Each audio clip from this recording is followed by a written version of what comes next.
The right approach to money. Most people think the right approach to money is earning more of it. That's the trap, because income and wealth are not the same thing. One is speed, the other is direction. A doctor making $300,000 can still panic before payday. A teacher investing quietly for 20 years can retire comfortably. The difference usually isn't intelligence, it's behavior. Modern life is engineered to confuse spending with progress. Every app whispers the same message: upgrade, finance, subscribe, repeat. Even inflation plays along. If prices rise 4% a year, money sitting still is quietly shrinking in the background like ice melting on a kitchen counter. So people run faster, more hours, more side hustles, more stress. But the math gets strange.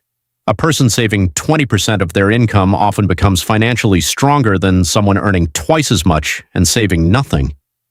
Because wealth is not built by looking rich, it's built by owning time. That's the part nobody advertises. The financial system rewards patience in public, while rewarding impulsiveness in private.